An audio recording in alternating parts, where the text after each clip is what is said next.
Why are anonymous comments reliably worthless? Bruce Charlton. Question: why are anonymous comments reliably worthless? Answer: because of their provenance. That is to say, anonymous comments are worthless because of the kind of people who comment anonymously. Which is why this blog is set up to delete anonymous comments unread. Example: just yesterday I noticed that there was an anonymous comment in the deleted files of my blog, intended for a short post, which I ended by writing, "If you want to comment, but not anonymously." Furthermore, at the top of the sidebar of this blog, the first paragraph opens with the statement, or warning. Anonymous comments are deleted without being read. On top of which, as part of the actual form used for submitting each specific comment for moderation, is the phrase, "Comments are moderated." Anonymous comments are deleted without being read. Just think about it, someone who commented anonymously on yesterday's post had to ignore 3 statements not to comment anonymously, 2 of which made clear that to do so was futile. Consider that despite all this, someone commented anonymously.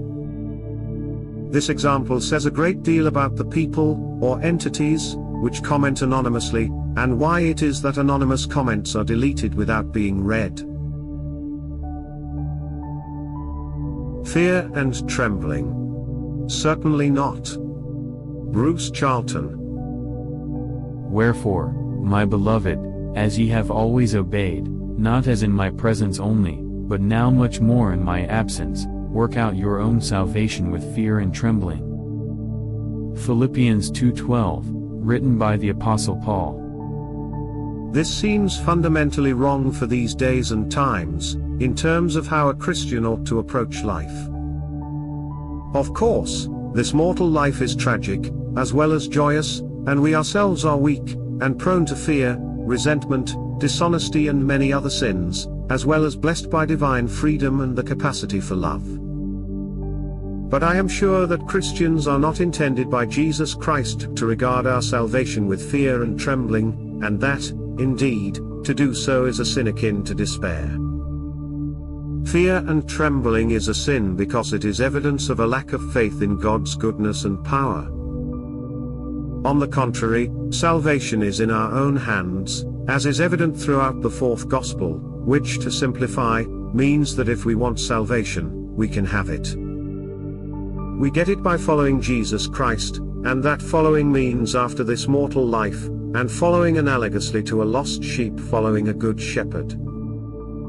For us, here, now, the great thing, the great problem, is not at all about the difficulties of navigating salvation, but much more fundamentally and lethally not wanting salvation. It is therefore misguided and counterproductive to emphasize the uncertainty of salvation, to make it a matter properly approached in a spirit of fear and trembling. As if God was a stern monarch and judge, rather than God being our loving parent/s. What we need and ought to be doing, is not inculcating an attitude of fear and trembling, but instead helping people to want salvation. Firstly by clarifying what salvation is, secondly by clarifying what are the alternatives. And then, hardest of all, getting people to think about this matter sufficiently deeply and consecutively, to decide what they really hope for themselves, on a timescale of eternity. A New Age Religion. William Wildblood. Over the last 100 years people have looked all over the place for spiritual enlightenment, often adopting various forms of what has become known as New Age spirituality, which was regarded as a more advanced form of religious understanding with greater insights than conventional approaches. It is true that, as the last post pointed out, the churches have fallen away from the purity of truth because they have become infected by secularism, but the fact remains that the real New Age religion is Christianity, and we only fail to recognize this because we are so used to it. Read the Gospels, particularly that of St. John, and you will see why this is so. Christ brought something entirely new to the world, which was the chance of entrance to a new creation in which the material or outer was made fully transparent to the spiritual or inner. He made possible the union of heaven and earth, and this was expressed symbolically by the New Jerusalem, a city built by God though with the aid of man, all of whose real creativity goes into the construction. The fact that the original Garden of Eden becomes the heavenly city of Jerusalem shows we are not just returning to the paradoxical perfection of eternity but, through time, forging something entirely new. The New Age religions of the 20th century were really just jumbles of ancient beliefs mashed up together and presented as new. But there was nothing new about any of it. They included bits of ancient paganism with a smattering of Eastern mysticism, a touch of occultism and a seasoning of psychically received messages from the inner planes, some worthwhile, most not, but none of this was new as such. It did point to the immanence of God, which was a good corrective to the conventional Christian idea of God as largely transcendent, but it was also heavily influenced by what you might call the Babylonian mystery religion, which is one of the oldest false paths around, going right back to the fall of man and the attempt to become a god independently of God. New Age religion was not demonic as such, but it had the potential to become so because it was focused more on gaining experience in the psychic and spiritual worlds than on sanctifying the soul. The demons can give mystical highs or the semblance of them, but they cannot convey the sense of the holy, and it is holiness, not spirituality, that opens the door to the real New Age, when man will enter into full communion with God. Why is value inversion so convincing and popular nowadays? Bruce Charlton. My basic understanding is that in the process by which Jesus' work and teaching became Christianity, something simple and inner became something complex and outer. With Christianity, Jesus' teachings became an outer set of laws/rules embedded in a structure of government, with the Christian's duty being, primarily, obedience. Christianity defined being a Christian as obedience to the rules and laws of the church, and/or of the Christian state. As part of this, Christianity became a system of dos and don'ts, a system of rules that were, overall and on average, good. Yet, at the same time, external rules, no matter how many, and how perfectly obeyed, can never, in principle, capture the essence of being a follower of Jesus Christ, which is ultimately an inner matter, a matter of motivations. This has always been obvious enough to thoughtful Christians. Obedience to the structure is never enough, and the rules can only, at most and at best, serve as pointers towards being a Christian. Furthermore, the rules, by their nature, are incomplete, to some extent incoherent, and have exceptions. Even the best rules do harm, as well as good. For instance, rules that benefit the majority, in the long term, will often harm a minority, which may be a large minority, in the short term. And the harms may be immediate and certain, while benefits are delayed, and somewhat conjectural. In other words, the essence of Christianity is personal, and private, and always has been. In a strict sense, therefore, all real Christians are secret Christians, Christians in their hearts, and this subjective reality cannot possibly be captured by even the best sets of good rules, even when these rules/laws are most ideally administered and obeyed. But in practice, the rules were very much more imperfect than ideal. There was corruption in their administration, and plenty of people were hypocrites, who exploited the letter of the law to subvert the Christian spirit behind the law. Yet it was usually asserted that the real and true Christianity was its laws and institutions. Or, that this must be the case in practice. What happened in private was therefore downrated to merely subjective, and the objective fact of the actual religion was made the observable, the measurable, the societal. Secret Christians were relegated to an idea realm of fantasy, ignored, regarded, often accurately, as an excuse for apostasy, and so forth. So real Christianity was in practice reduced to what was public, what was legal, what was political. and thereby Christianity was made ripe for destruction. The situation was that real Christianity was said, implicitly and in practice, even when officially denied, to be the rules, laws and institutions. Yet exactly this actuality of Christianity was very imperfect, even in theory, and even at its best it was incomplete and probabilistic, and Christian rules and laws did significant harm, even when they did overall good. Over several generations, over the past couple of centuries, the rules and laws of external Christianity were analyzed, dissected, subverted, and they were significantly discredited as not good enough. Having been proved inadequate, at least, proved to be incoherent, incomplete, and significantly harmful to the satisfaction of the ruling and dominant classes, these Christian rules were increasingly confidently seen as a problem, indeed seen as the problem, not as an answer. Christian rules and laws were seen as not reformable, but as something we would be better rid of. And once the rules and institutions of Christianity evil were seen as a problem, then the stage was set for the incremental inversion of these rules, and the takeover or destruction of the church institutions by the governing ideology of hedonic materialism. For instance, the rules of patriarchy were inverted to feminism, laws encouraging and enforcing chastity was inverted to free love, and so forth.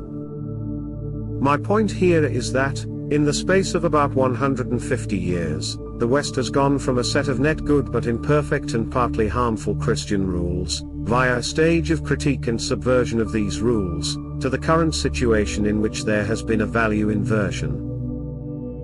The current ideology is one that is orientated against the rules, laws and institutions of what was defined as Christianity, and which came to be regarded as intrinsically limited, hypocritically administered, and actually harmful, albeit usually harmful in a minority, whether large or small, of applications and instances.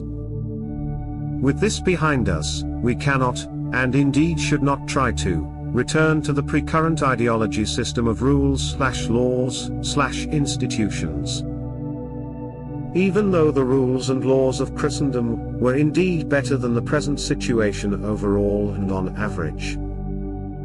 The traditional externally defined Christianity of rules/laws/institution has been discredited in theory, as well as in practice.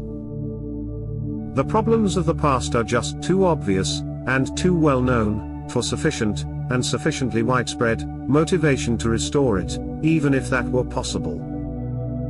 But the secret Christianity, of which we can read in the fourth Gospel, remains as ever it has. This is and was a personal and private Christianity, or following of Jesus, that existed without, and before, there was church, scriptures, theology, or traditions. Secret Christianity is still the real thing, uncapturable by any set or rules and laws, and immune to any institution, and attainable whether the system is for net good, or against it. Just as it was during the ministry of Jesus Christ. Secret Christians and the Secret Doctrine. Bruce Charlton. It seems possible, and perhaps likely, that Jesus Christ's work was at a cosmic and creational level primarily, and essentially. Jesus changed reality, and set up a new possibility.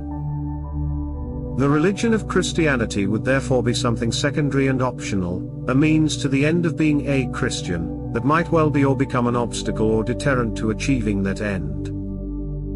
If secret Christians are indeed, and by intent, the main thing, then this is not really a religion, because, by usual definitions and practices, a religion is a social level phenomenon. Christianity certainly can exist at a social level, but if that reality is love-based, then it will be rooted in family and close personal relationships, therefore not in institutional forms, and its reality will not be well represented by such categorical and formal structures as rules and laws. Thus, maybe the original assumption of Jesus was that Christianity would be a secret doctrine, secret in the sense of potentially private and personal, hence invisible to external perception. A doctrine so simple that it could be known by direct personal revelation, communicated by the divinity directly to the hearts of men, and which could be inferred sufficiently just from innate knowledge and attitudes, and common sense reasoning. It is even possible that such a secret form of being a Christian would work best when unspoken and generally uncommunicated, perhaps being kept separate from, and unconfused by, religion, reduces the chance of distortion. After all, the main thing about being a Christian is heaven, which is not of this world. To be born again in resurrection happens on the other side of death.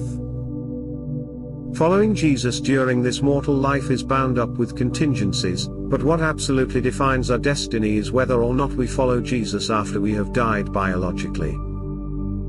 Whether we are secret Christians or not, the essence of the matter is out with public discourse, between ourselves and the living Jesus Christ. Robert Graves writing Total Bollix, with superb conviction. Bruce Charlton. No poet can hope to understand the nature of poetry unless he has had a vision of the naked king crucified to the lopped oak, and watched the dancers, red-eyed from the acrid smoke of the sacrificial fires, stamping out the measure of the dance, their bodies bent uncouthly forward, with a monotonous chant of kill, kill, kill, and blood, blood, blood. From The White Goddess by Robert Graves.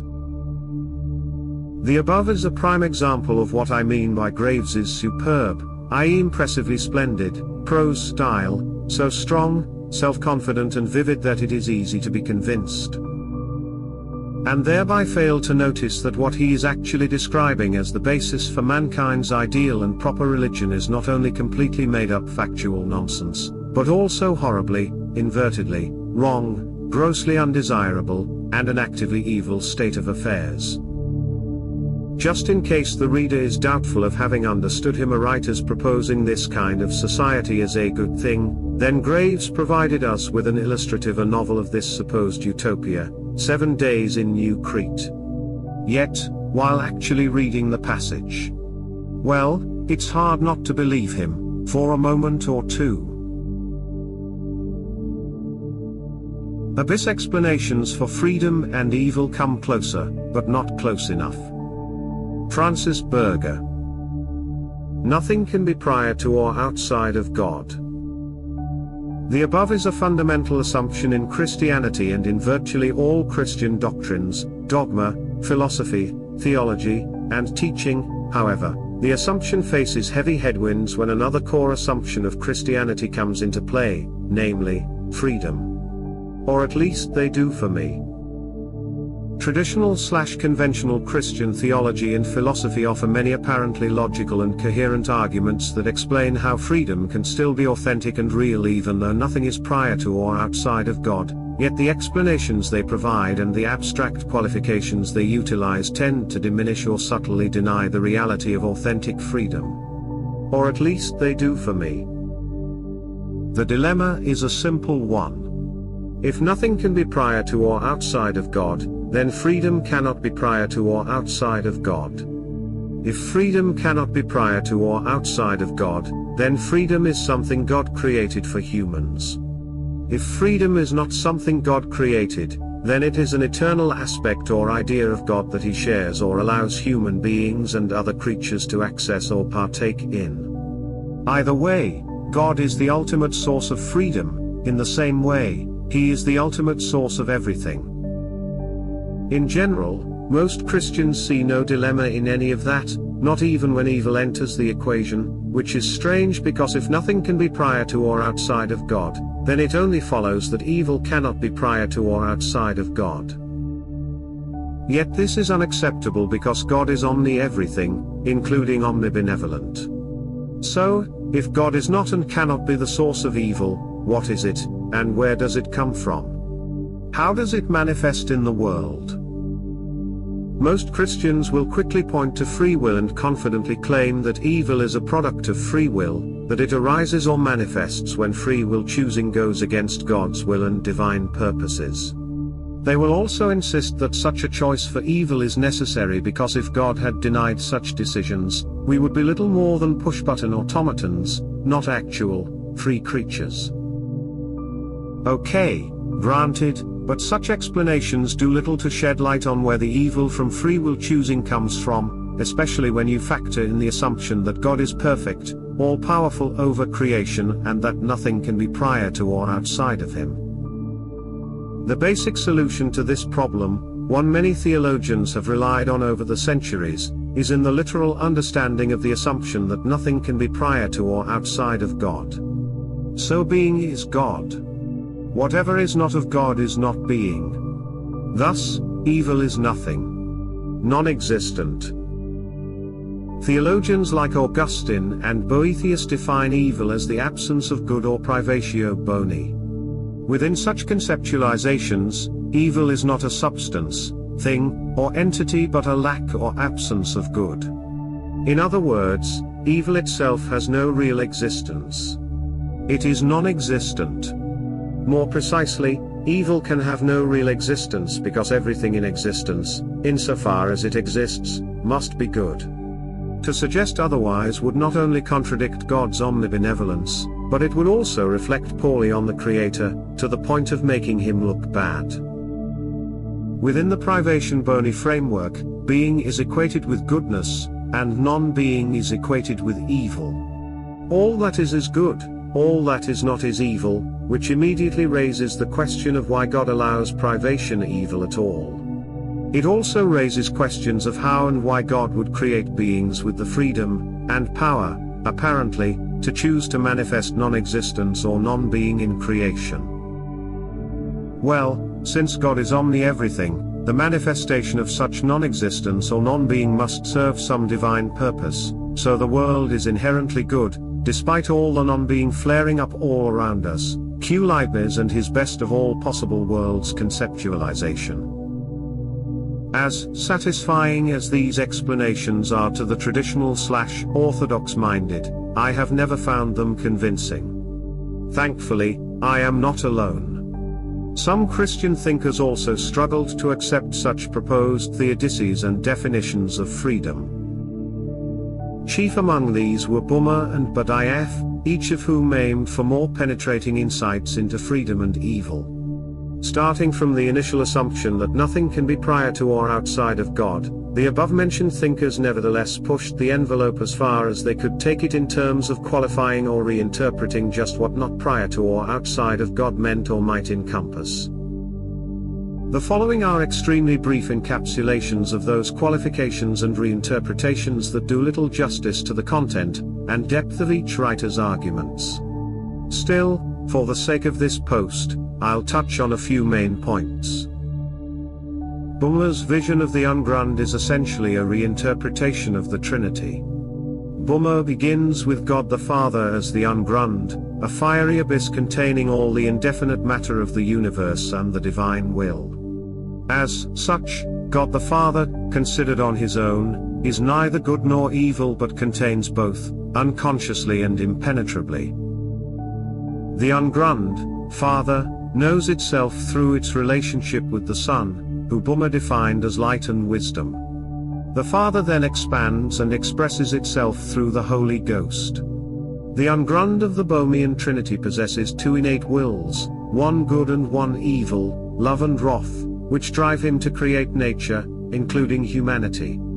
The ungrund itself is purified of evil through the light of the Son and thus expands and expresses himself in perfect goodness through the Holy Ghost. To sum up, poorly, Boomer placed the potential for evil within the Trinity but conceived the Trinity as immune to potential due to the love, wisdom, and redemptive qualities of the Son.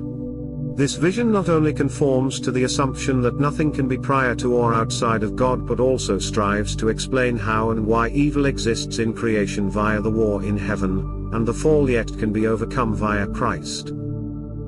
Captivated by the vision of the ungrund, Boosterism took Boomer's vision a step further and placed the abyss, in the form of pure freedom, potentiality, and non-existence that is neither good nor evil, entirely outside of God.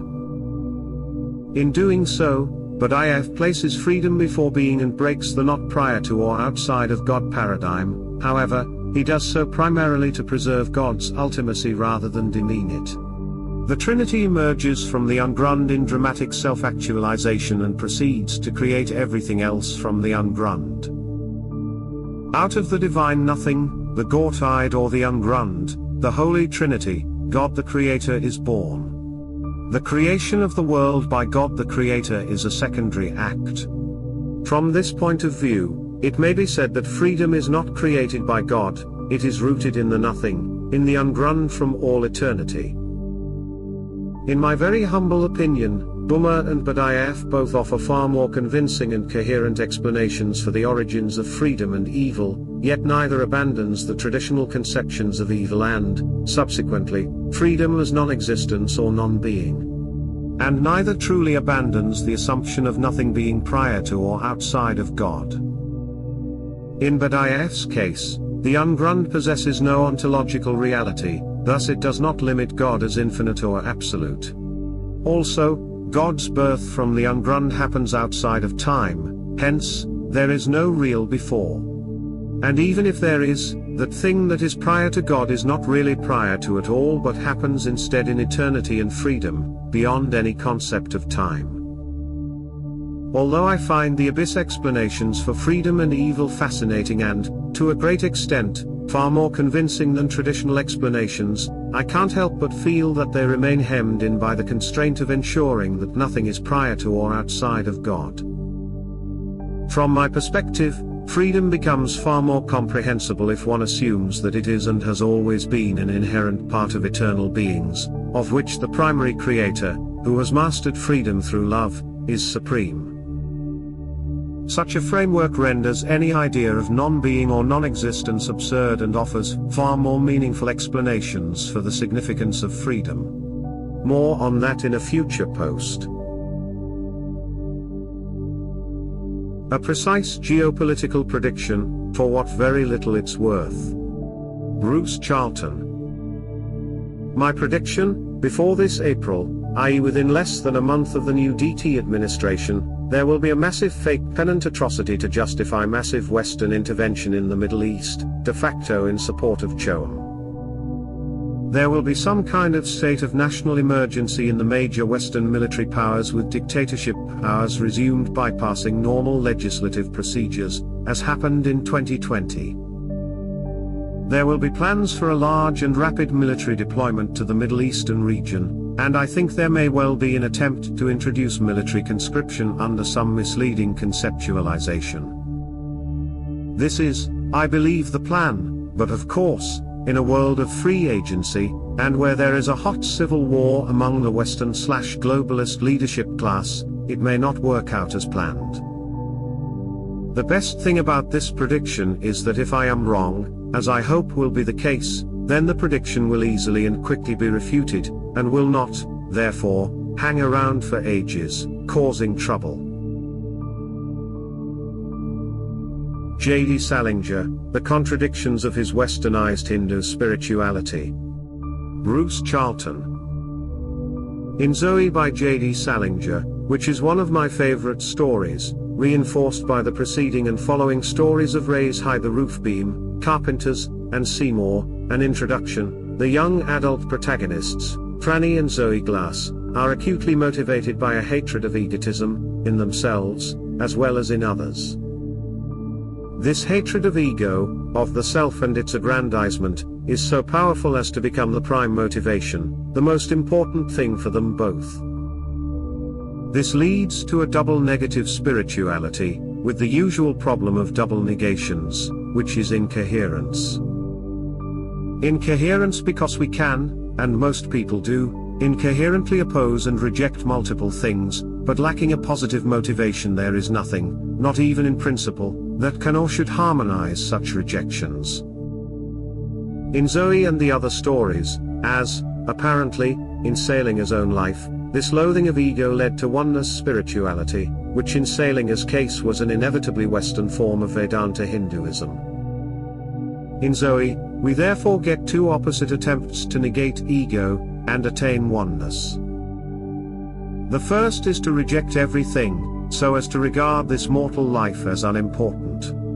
Unimportant because an illusion, Maya.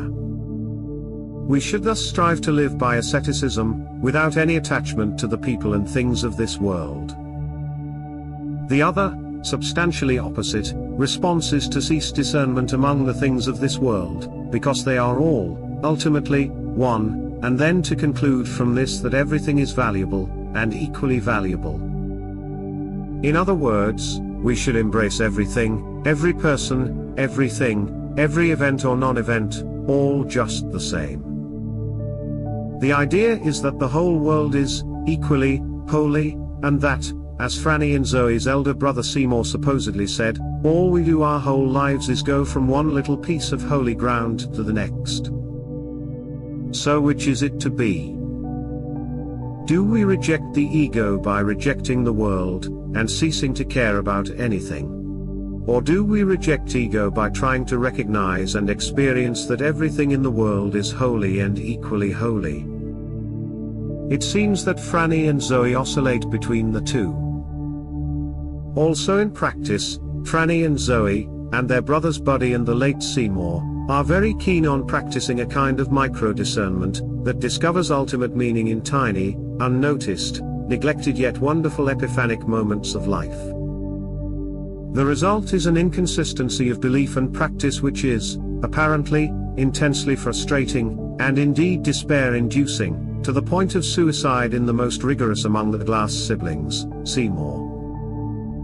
Yet this inconsistency is baked into oneness spirituality, from its very foundations.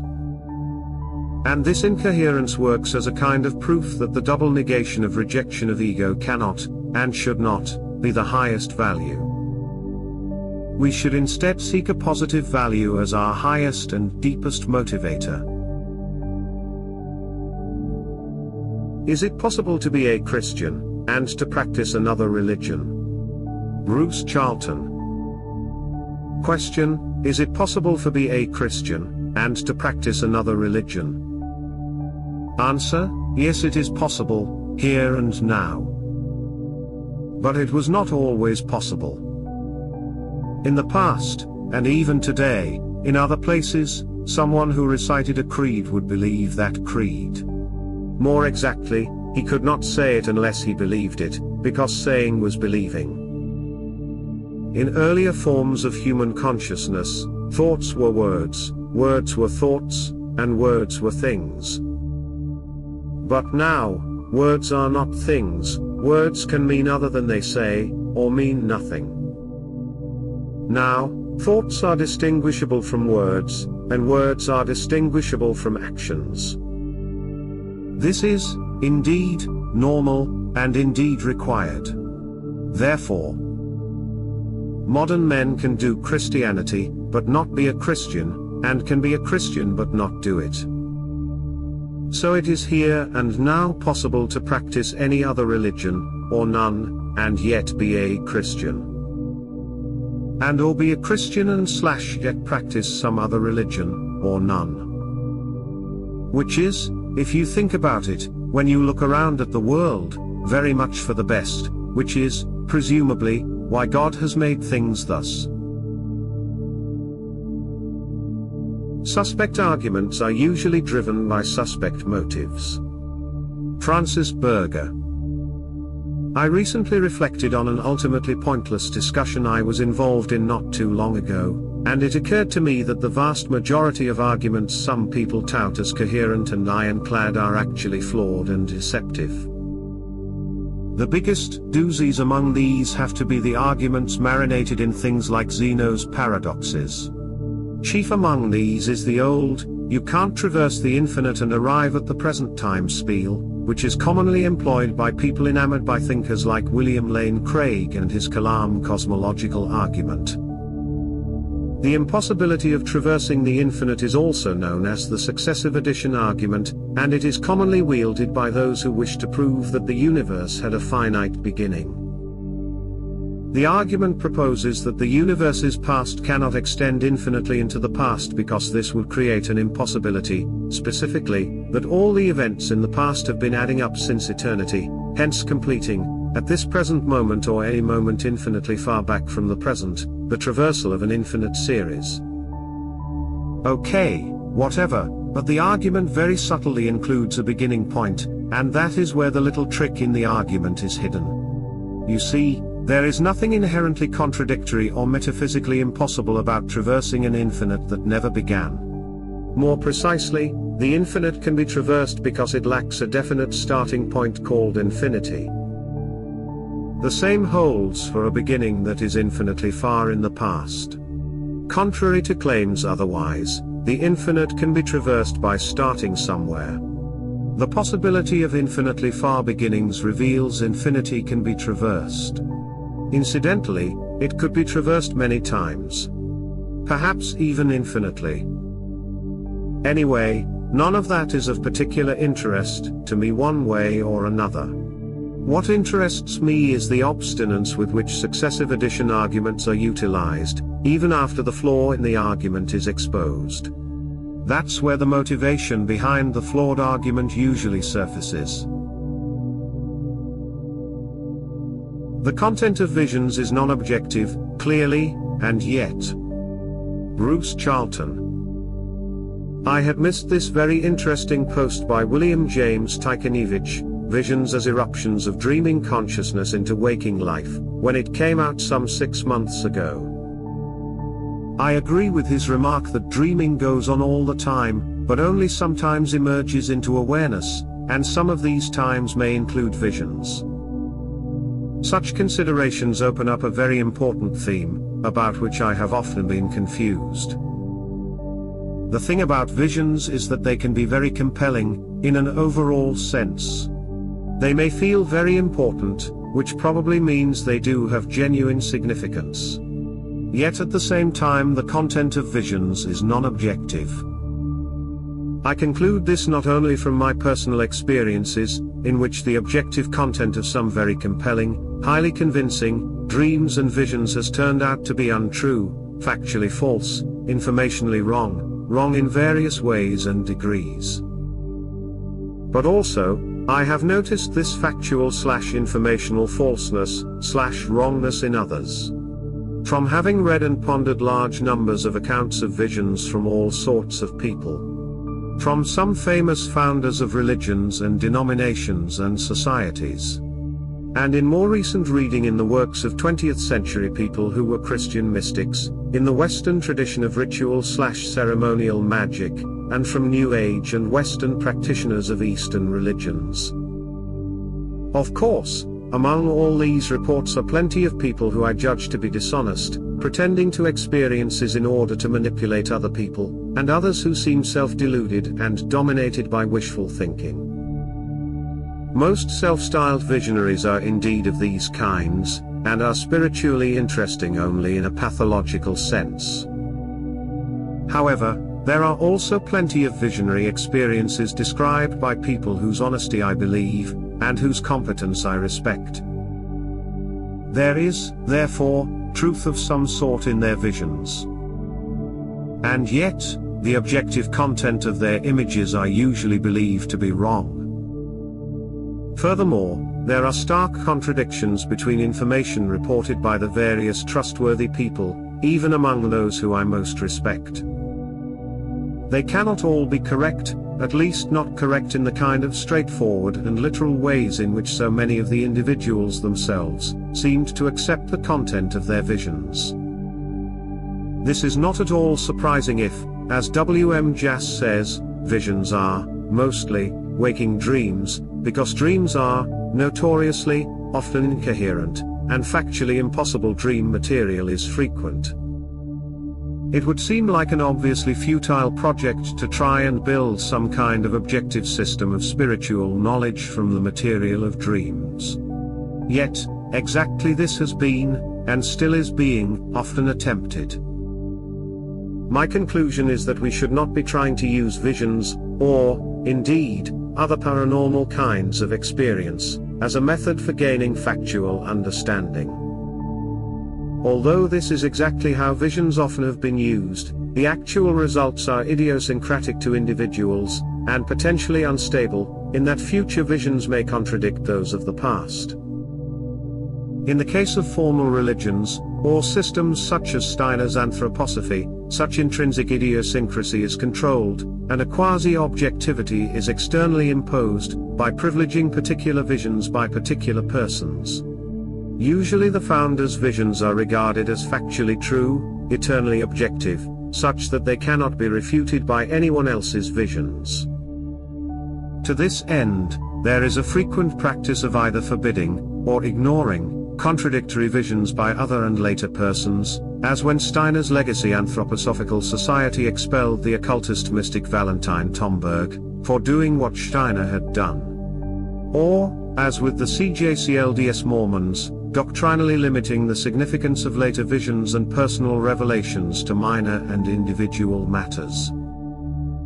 Or, within mainstream Christianity, when there have been times and places when it was insisted that revelation ended with Jesus, or the Apostles, or the Bible, or particular ecumenical councils, and later claims of revelation were assumed necessarily to be subordinate, or false.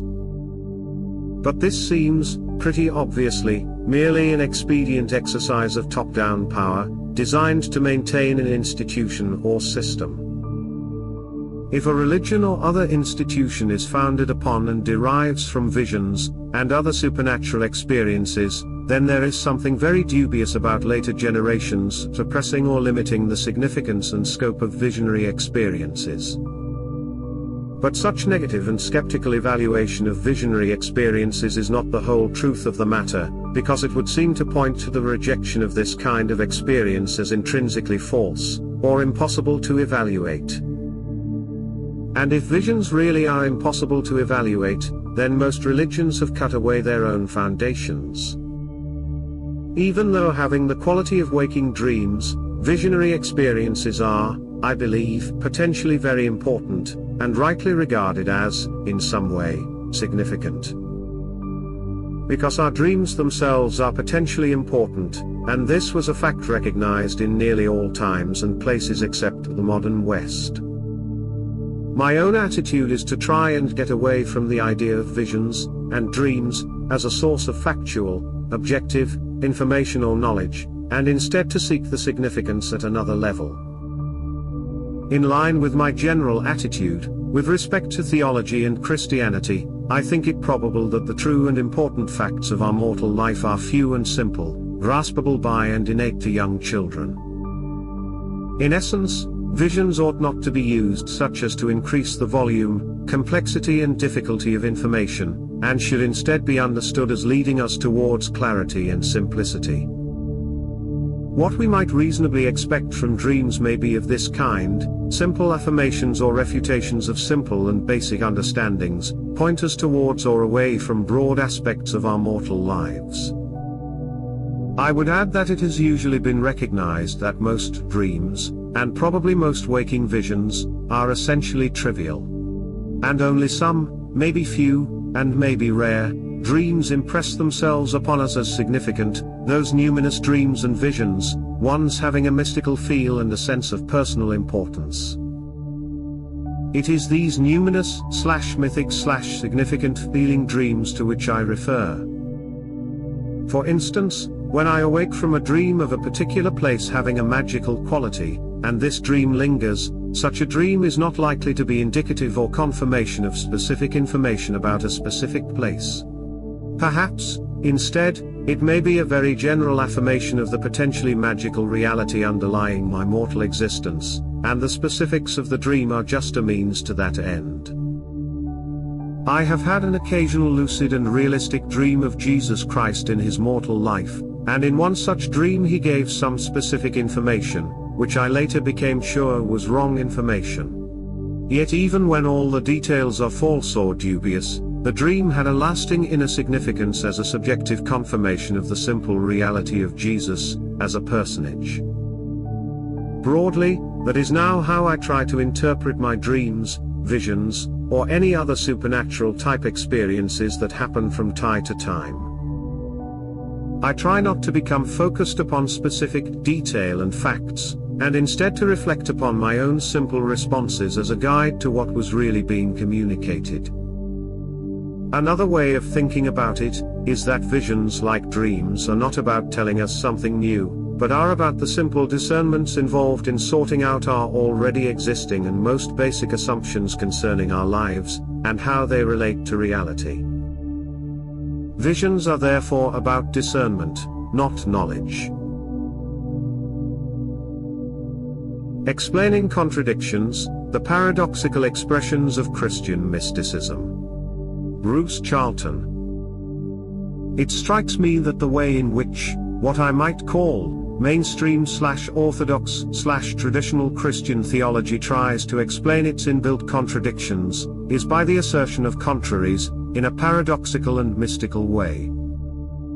The contradictions arise from monism, by which I mean that the starting assumption is of the unity of God, who is assumed to be omnipresent, omniscient, and omnipotent. This means that everything is God, including all of creation, and every possible derivative and consequence of creation. So that God is good, and God is also everything we regard as evil. And the world, which seems to be a mixture of good and evil, is actually, by assumption, absolutely unified.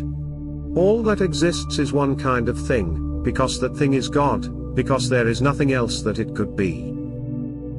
The appearance of the world seems to include many distinct people, animals, plants, minerals, etc., but at root all must, by assumptions, come from God, and everything about them comes from God. All apparent differentness is ultimately one. For Christians there must be freedom, agency, autonomy, and therefore life unrolls unpredictably. And yet, everything that seems independent is actually just a thought in the mind of God, who is timeless, and everything that happens is foreknown to God, because for God there is no time, and all that was, is, and shall be is simultaneous. How does mainstream Christian theology explain such contradictions? Ultimately it does not explain them. Ultimately, these contradictions are asserted in sequence, one after another, and both sides of the contradiction are then said to be true. For instance, 1. We are creatures wholly of God, everything of us was made, from nothing, by God. 2. We are also free agents, capable of genuine choice, from ourselves. Both at once, 1 and 2. Question, but how exactly? Answer, just because.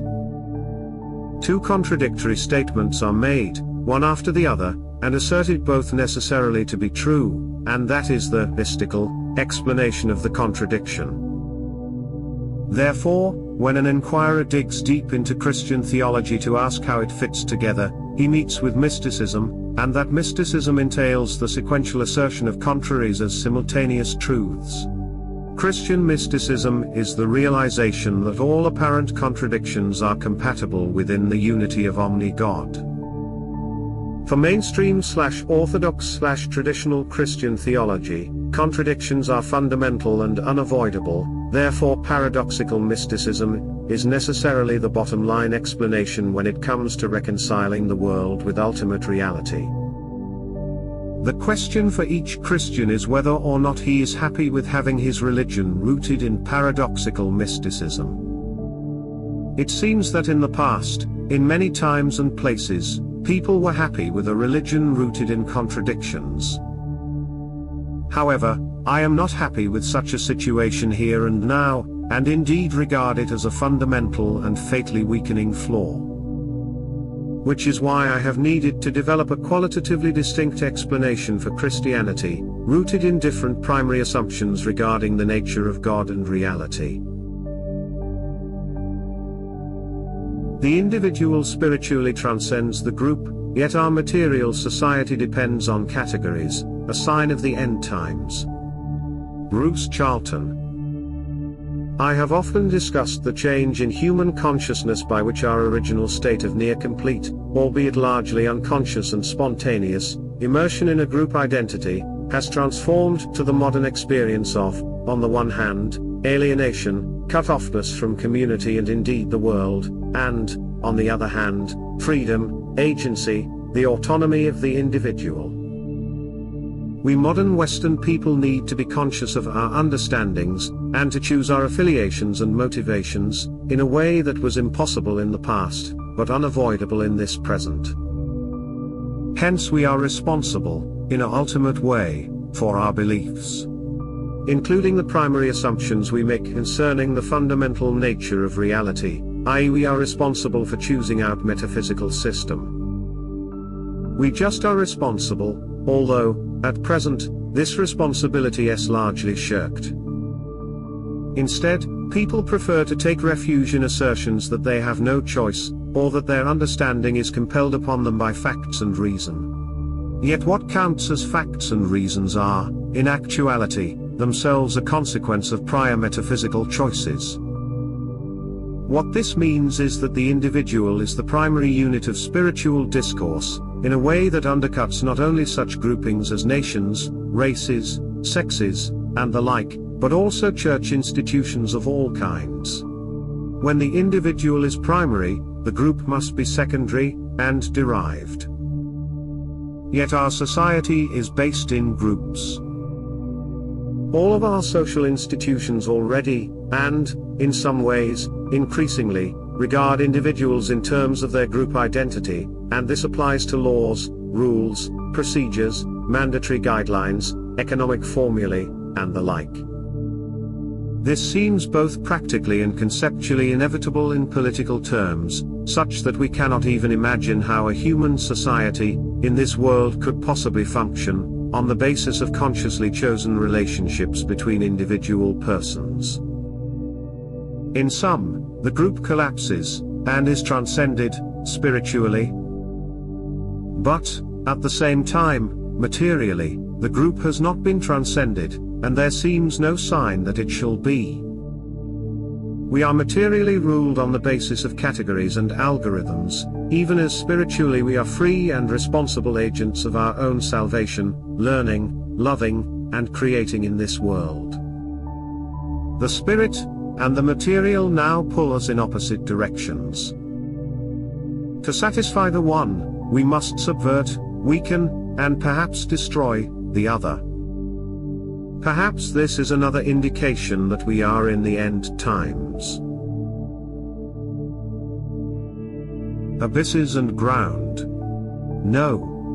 Freedom is being and being is freedom. Francis Berger. I admire Boomer, Schelling, and Badiaf because they understood the inherent contradictions in traditional Christian theology concerning freedom and evil. If nothing can be prior to our outside of God, then, as stated in Acts 17:28, in God, we live and move and have our being. The same applies to everything in existence, and it only follows that it should apply to freedom and evil. The problem is that it can't, at least not if God is perfect, eternal, ultimate, timeless, and omni-everything, all of which traditional Christianity insists upon. Thus, freedom is defined as an innate attribute of actual creatures, as an extension of God's freedom in which all actual creatures participate, or an uncreated eternal idea in the mind of God imbued in all creatures that can then utilize the eternal idea to align themselves with God's law via free will choices. Whatever the explanation, the ultimate source of freedom is God, which contradicts what freedom is. If all freedom is contingent upon God, and traditional Christianity insists that it must be because God is ultimately the source of everything, then it is not free in any authentic sense, conceptually, existentially, or otherwise. Factoring in God's omni-attributes like omnipotence and omniscience only deepens the contradictions implicit in traditional/classical theological explanations and qualifications. And what about evil? If nothing can be prior to or outside of God, then it only follows that evil is also a part of God. Privatio boni/absence of good delineations that declare everything in creation to be good and write off evil as nothing, non-being, or non-existence do nothing to address the very real presence of evil in creation, to say nothing of the many contradictions such elucidations reveal when juxtaposed against God's ultimacy and omni-attributes. Boomer, Schelling, and Badiaf recognized traditional/classical theological explications on freedom and evil as contradictory and incoherent, regardless of how such explications were qualified or asserted. Boomer, Schelling, and but if had the honesty and discernment needed to recognize that if nothing can be prior to or outside of God, then freedom and evil must also be from God. Full stop. There was no way around it. Understanding the gravity of the problem, Boomer, Schelling, and but if all offered coherent explanations of how freedom can still be authentic and how God cannot be responsible for evil even though nothing can be prior to or outside God. Boomer placed the potential for evil with God in the form of the unground, the groundless ground, neither good nor evil within and from which God the Father creates. The Son purifies the potential within the unground into pure act, thus elevating the Trinity above all potential for evil. The same applied to the rest of creation until the fall, after which the light of the sun retracted from creation, and the potential for evil seeped through. Consequently, it is only through the sun that this potential for evil can be negated. Influenced by Boomer, Schelling reconceptualized the unground as the ground. Like Boomer's unground, Schelling's ground is also within God, but, paradoxically, contains a part that is his living essence and a part that is not God. Schelling describes God and his ground as co-eternal. God has in himself an inner ground of his that in this respect precedes him in existence, but, precisely, in this way, God is again the prius, what is before, of the ground and insofar as the ground, even as such, could not exist if God did not exist actually. God's ground is an essential concept in Schelling's freedom essay as it pertains to the biblical fall. Creatures are separated from God and exist in the mere ground as independent beings. This independence is crucial for Schelling, who posited that creatures do not dwell in God's immanence, the perfection of pure, unblemished divinity. Instead, creatures are engaged in the process of becoming in the mere ground of God. Like Boomer's unground, Schelling's ground in God contains the potential for darkness because in some sense it is both connected and separated from God. The dark ground yearns for revelation and anticipates the moment of being reunited with the eternal Father. This separation from God is vital to upholding the necessity behind all beings/creatures' freedom and individuality. Schelling argued that the only real way for freedom to emerge in the cosmos is through the primordial decision each creature makes, the choice for good or for evil, made possible via the ground in which every creature exists. According to Schelling, this independence and power within the ground allows creatures to form their own ontological centers. As is the case with Boomer, the end goal of all creatures is realignment with God, hence, the necessity of the light, that is Christ, in overcoming the darkness of selfishness and alienation. But if took Boomer's unground a step further in the name of freedom and absolving God of evil by placing it entirely outside God. The unground, the abyss of pure freedom, precedes being, even God, but it is not prior to God as time does not exist until God emerges from the unground and begins creating. Since God creates from the unground, a part of that pure freedom is inherent within all creatures, and over this freedom, God has little or no control, hence, the presence of evil in the cosmos. As I reflect upon these explanations for freedom, I can't help but think that a simpler and more coherent possibility exists. Boomer, Schelling, and Boosterism all began from the assumption that nothing can be prior to or outside of God and then developed imaginative and coherent explanations of how and why freedom can be authentic within such an assumption. These explanations then branch into more convincing elucidations on how God is not responsible for the presence of evil in the cosmos. However, for me, these explanations are still far too abstract and fall short. The crux of the problem, for me, at least, is the assumption that nothing is prior to God. Nothing is prior does not negate the possibility that beings coexist with God eternally. Neither before nor after, but at the same time, stretching back into eternity. If we allow for such a possibility, we can then define freedom as something implicit, fundamental, and essential to beings. Thus, freedom is in being, and being is freedom. Neither can be separated from the other. They did not begin, nor will they end. At most, they change depending on their mode of being. In this sense, I do not think the beings in creation are prior to God, but I certainly think that they were outside of God and that even now, within creation, a mode of being, a part of them remains outside of God. But IF's dictum that God has control over all being but not freedom is, at best, a partial truth. It is probably closer to the truth to say that God has control over beings in creation, the mode into which he forms beings, but not their freedom. Manipulated into optimism. Francis Berger. A few years ago, nearly everyone was manipulated into fear. Now, at least a portion of the West is being manipulated into optimism, which informs me that very few people learned anything from the campaign of manipulated fear. Some of the most egregious examples of recent and ongoing optimism manipulation. The lack of protests over certain rightist political victories. The increasing hope that the sort of people who will look after us are being put in place. Less bad or slightly better politicians replacing bad politicians in Western countries. The consensus that democracy and voting are working again.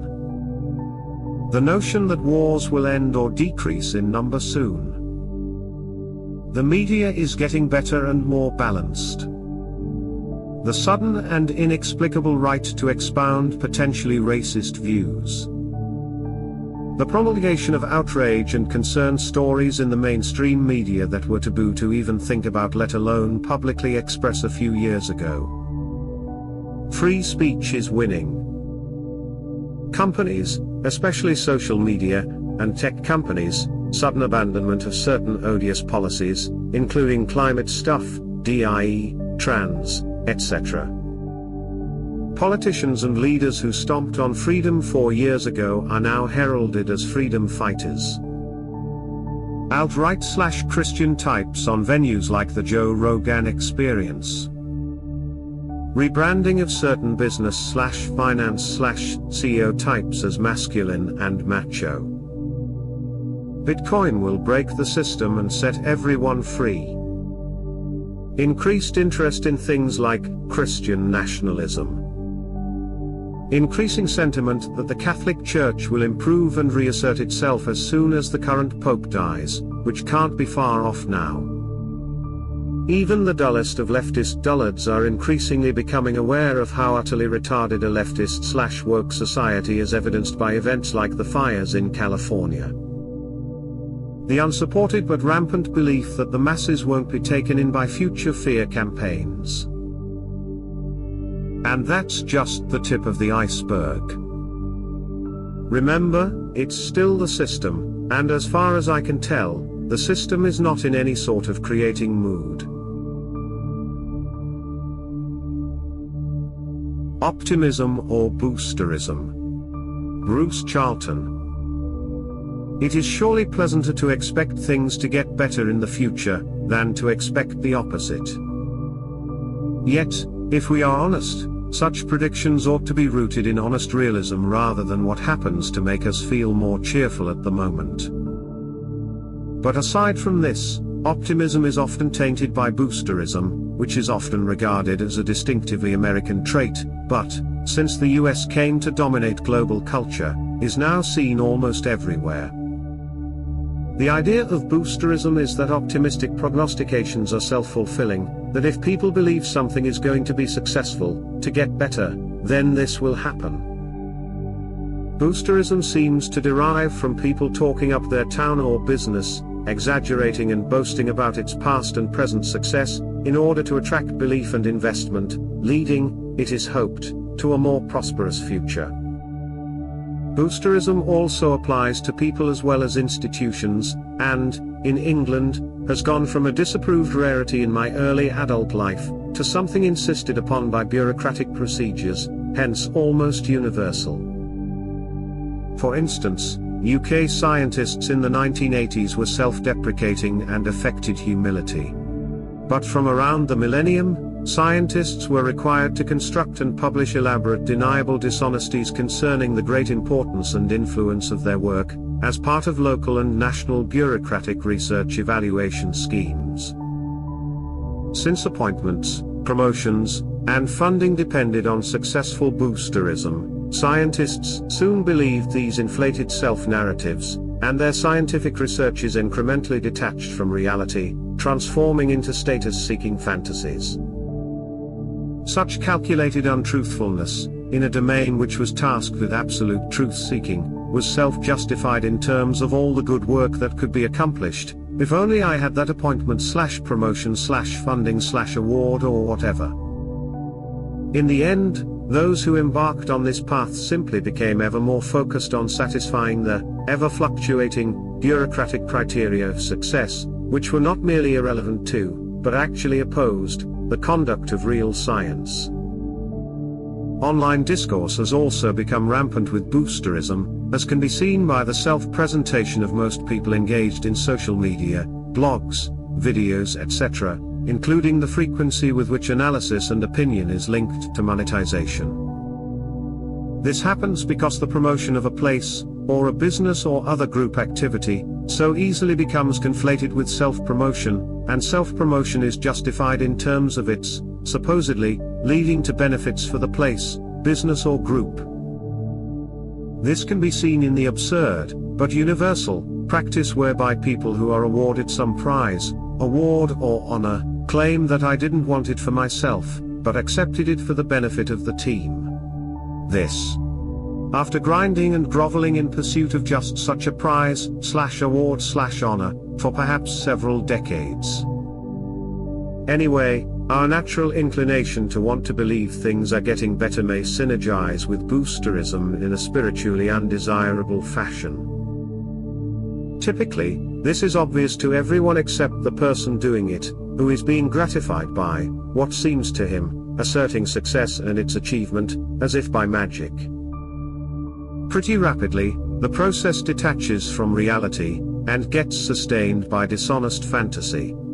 The spiritual is subjective, and therefore genuine spirituality soon gets displaced by the observable and measurable objectivities of the material. Successful expansion becomes both outcome and goal, so that motives are reorientated towards wherever success leads. Expanding monetization rapidly shapes and drives evaluations and opinions. This form of corruption can be seen operating, in real time, with respect to individual people, with churches, businesses, and in institutions such as schools, colleges and departments of bureaucracy. Boosterism is perhaps especially dominant at present, when honest realism seems to lead to pessimism. An increasingly desperate desire to be optimistic at any price then joins with self-promotion, leading to the self-gratifying contention that things really are getting better. Instead of recognizing that we have temporarily adapted to the demands of a fundamentally evil totalitarian system, and thereby become corrupted, booster people instead claim to have bucked the trend. The boosters assert that a corner has been turned, the pendulum has swung, and they are merely riding a new wave of betterment. And all that other people need to do to make the world a better place is to believe the boosters and do what they say. And anyone who disagrees with the boosters' self-aggrandizing assertions is a bad person who wants to stop all the good stuff from happening.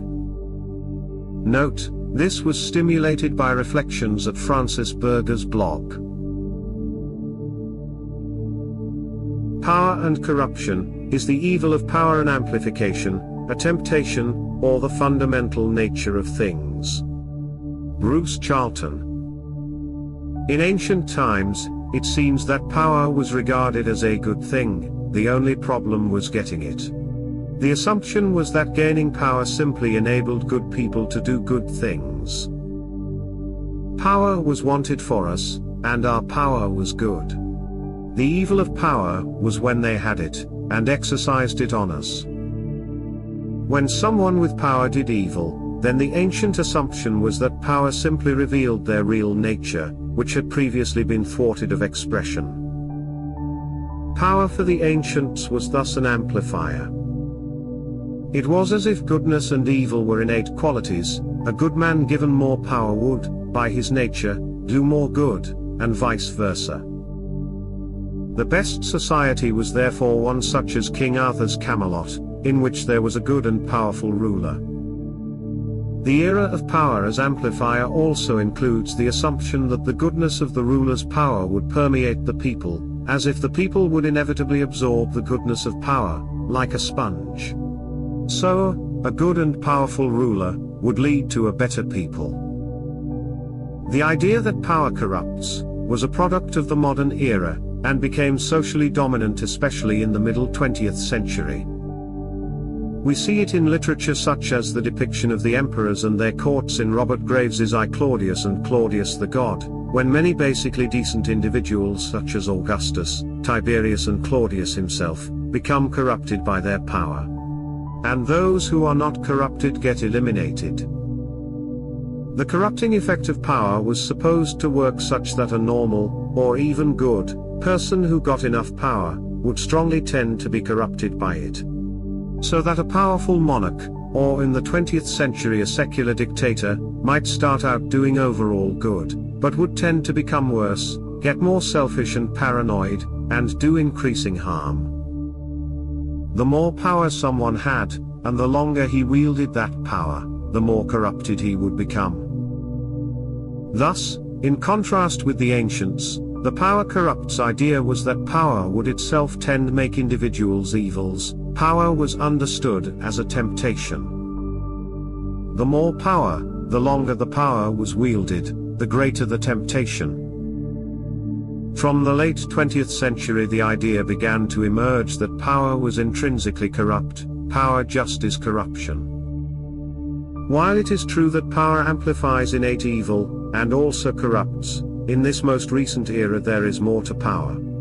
It is not just a question of power bringing out evil, plus tempting people to evil, on top of, and underpinning, these, power always is evil in its fundamental nature. This analysis asserts that power cannot be good, that power always is evil, because of what power is. Such an idea can be seen emerging in the depiction of the One Ring in The Lord of the Rings, where the temptation of power is, in practice, unstoppable in its corruption such that even the most good and pure of people, Elrond, Galadriel, Gandalf, Aragorn, know they would be unable to resist it. Here we may see hints of the current concept, that the very nature and operation of power is evil, yet not quite fully in place, because the legitimate monarchical power of Aragorn is regarded as unproblematically good. Yet now, the situation is that power is regarded as coercion, as operating by compulsion of one by another, or of the masses by the minority rulers, or of people by the totalitarian system or machine. A literary exponent of this vision of fundamentally evil power is Philip K. Dick, with the depictions of future and present-day dystopias as the Black Iron Prison, in which the whole structure of societal power is regarded as evil incarnate, set against each individual, who is a victim of power regardless of his position within the system. The operations of power are therefore such as to spread evil, in that power compels. Power propagandizes, coaxes, and forces behavior, power deploys punishment for failure to obey, and power allocates rewards for compliance. In other words, power is all about bribes and sanctions and the like. These are not means to an end, but propaganda, bribes and sanctions, and brute force are what power is. The corruption spreads, because power is about getting others to behave in accordance with fear and greed, and the lust for power. This development in the understanding of power is, I believe, a consequence of the changing nature of human consciousness, the development by which human behavior began as spontaneously and unconsciously immersed in the group mind, and then, via transitional stages, became an alienated modern situation, in which each human experiences himself as cut off from other people, from reality, even from his inmost self. Whereas ancient power was diffused among the group mind, so that it was intrinsically shared between the members, now power is experienced as external compulsion of one upon others. Power makes everybody worse, the powerful, and those upon whom power is exercised. This is why the making of structures of power, power to shape, destroy and compel the world, as its people, has been so much the focus of demonic strategy through most of the modern era. This has many and deep consequences, such that whereas the ancients could do good by power, we moderns cannot. Power only does evil in the modern world, and can only do evil because of its nature.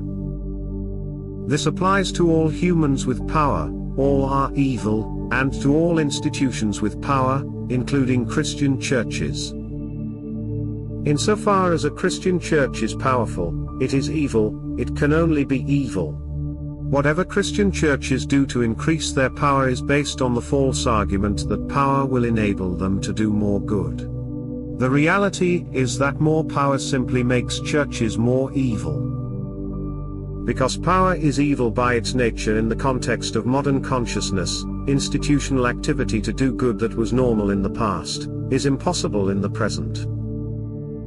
Even when the intent to do good with power is genuine, insofar as power is attained, evil will in fact be done.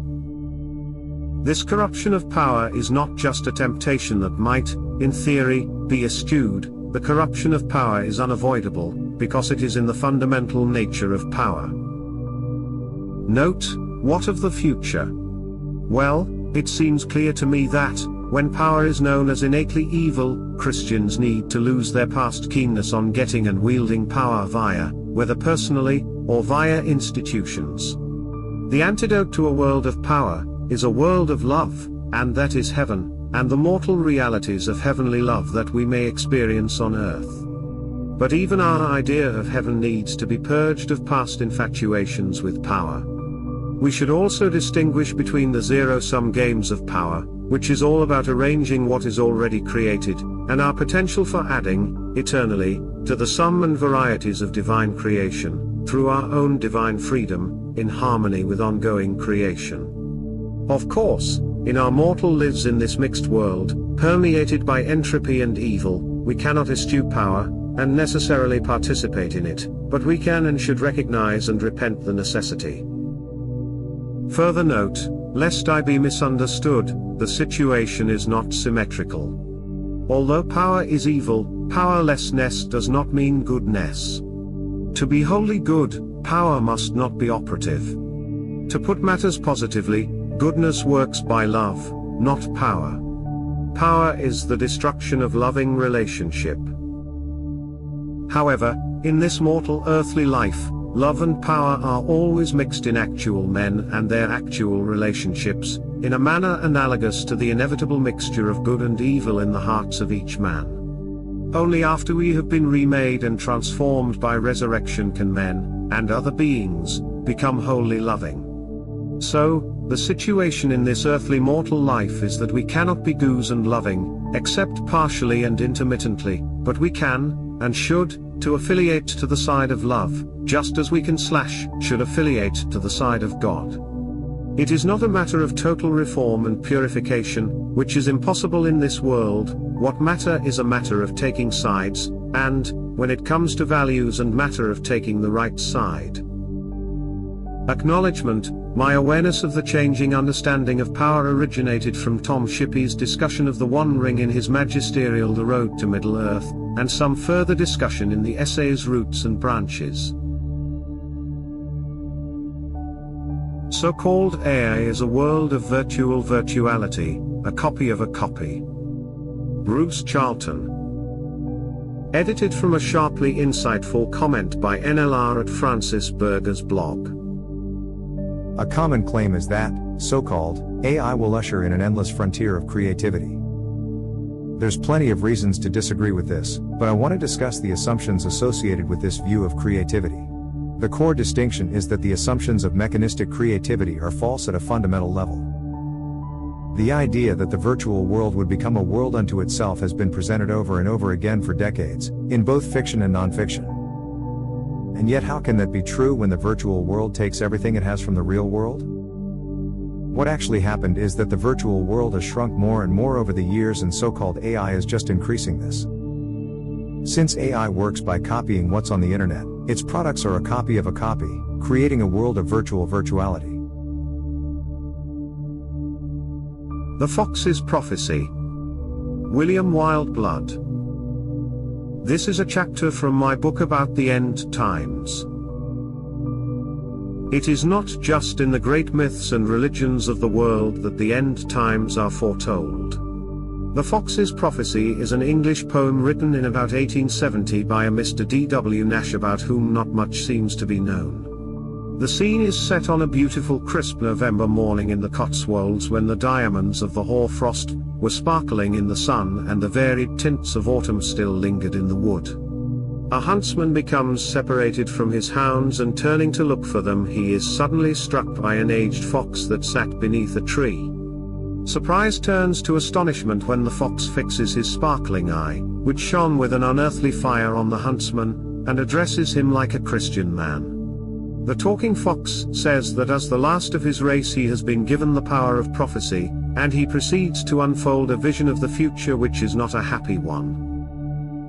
The fox is clearly no ordinary beast but a supernatural being, and the fact that he is the last of his race tells us that the supernatural is on the point of being chased away from the everyday world, and to its great detriment, because without some contact with the supernatural we fall into complete materialism, as indeed we have.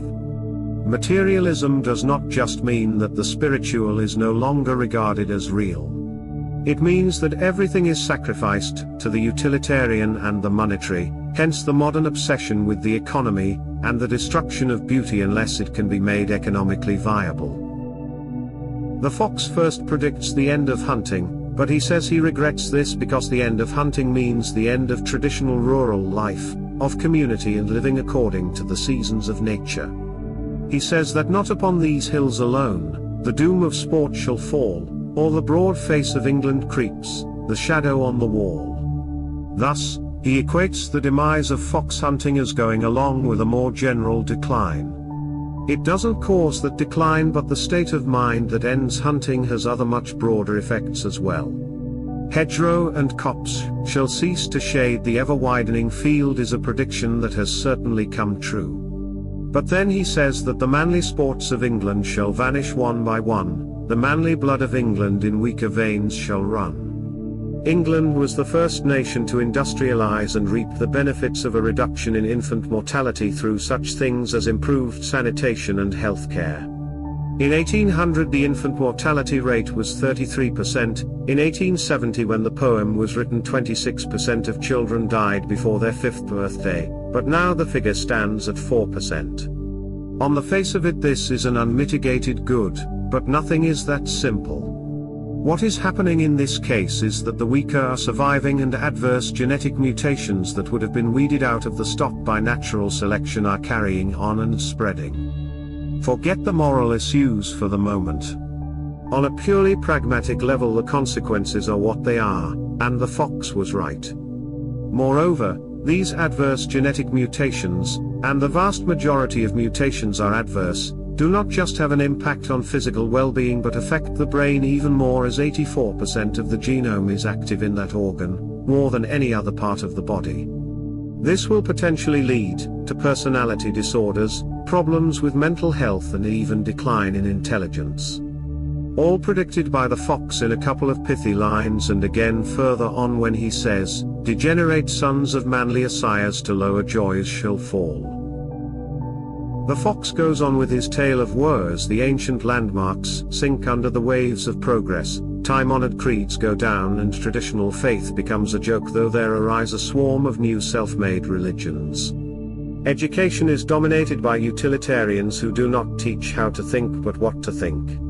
The only God is gold needs no comment, and the fox then predicts the ravages wrought by feminism when he says, "The homes where love and peace should dwell, fierce politics shall vex, and unsexed woman strive to prove herself the coarser sex."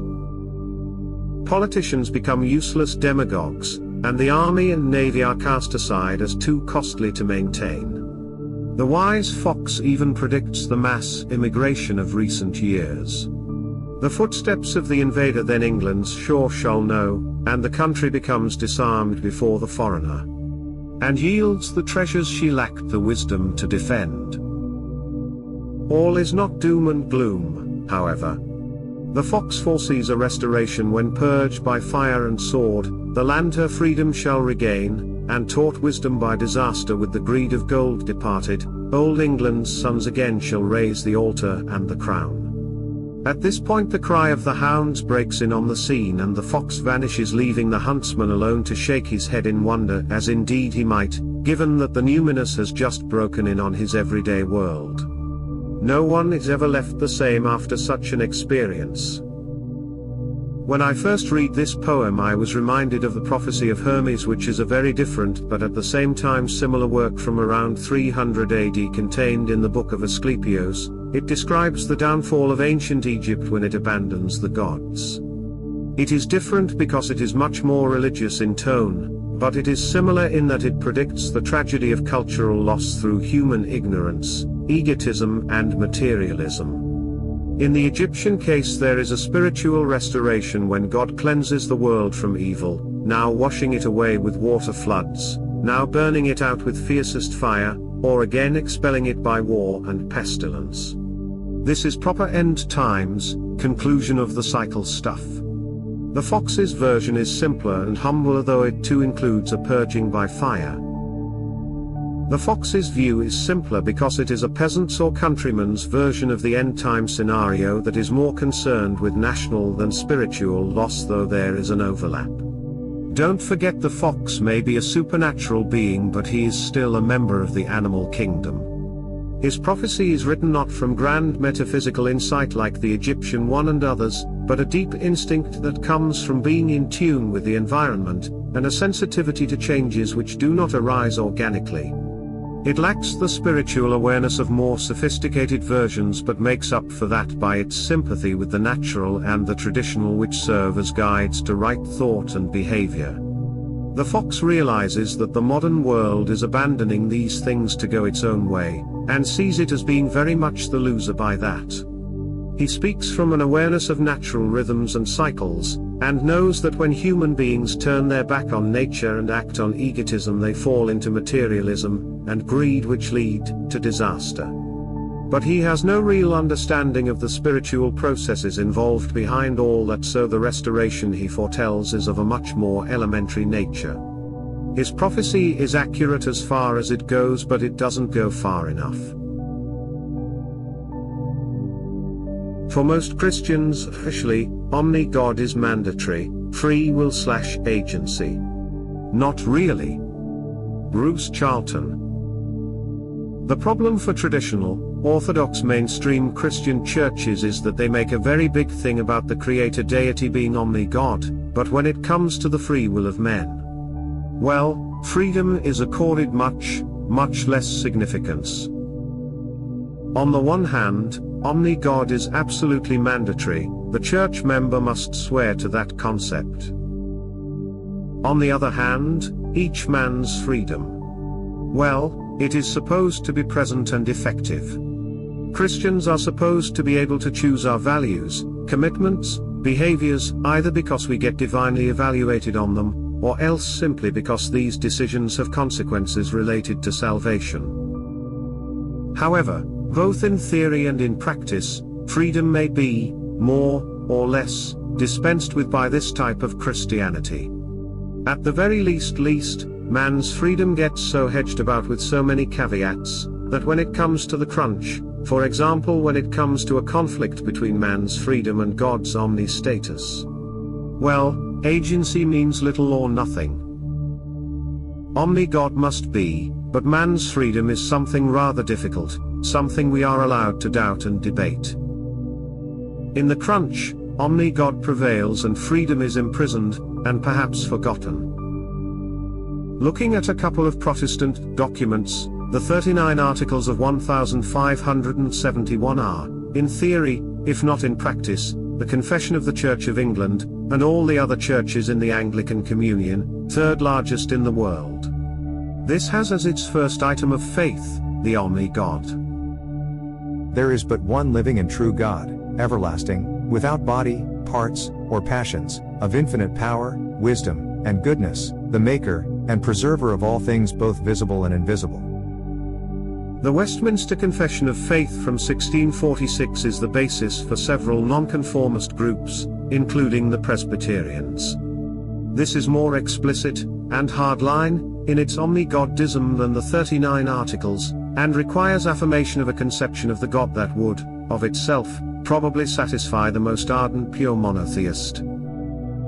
There is but one only living and true God, who is infinite in being and perfection, a most pure spirit, invisible, without body, parts, or passions, immutable, immense, eternal, incomprehensible, almighty, most wise, most holy, most free, most absolute, working all things according to the counsel of his own immutable and most righteous will, for his own glory, most loving, gracious, merciful, long-suffering, abundant in goodness and truth, forgiving iniquity, transgression, and sin, the rewarder of them that diligently seek him, and withal most just and terrible in his judgments, hating all sin, and who will by no means clear the guilty.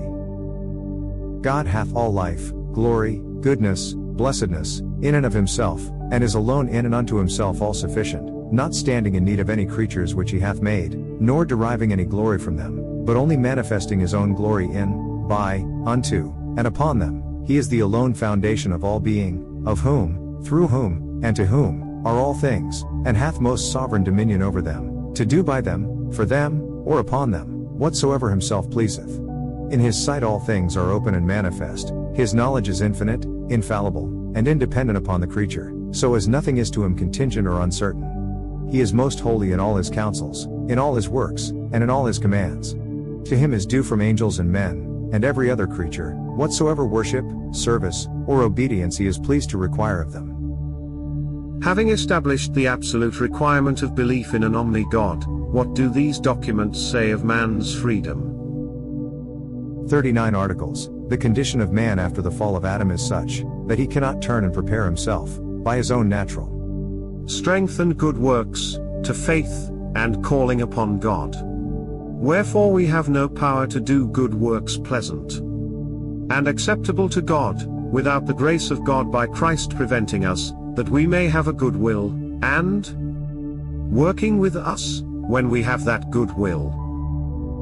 Westminster. Man, by his fall into a state of sin, hath wholly lost all ability of will to any spiritual good accompanying salvation, so as a natural man, being altogether averse from that good, and dead in sin, is not able, by his own strength, to convert himself, or to prepare himself thereunto. When God converts a sinner and translates him into the state of grace, he freeth him from his natural bondage under sin, and, by his grace alone, enables him freely to will and to do that which is spiritually good, yet so as that, by reason of his remaining corruption, he doth not perfectly, nor only, will that which is good, but doth also will that which is evil. The will of man is made perfectly and immutably free to good alone, in the state of glory only. We see that, in contrast to the much emphasized and freedom of God elsewhere described in these documents, in this earthly mortal life, man is characterized mainly by unfreedom. Man is describing here as lacking the freedom in the divine sense, that freedom which is necessary for creation, and indeed, I would say, for love.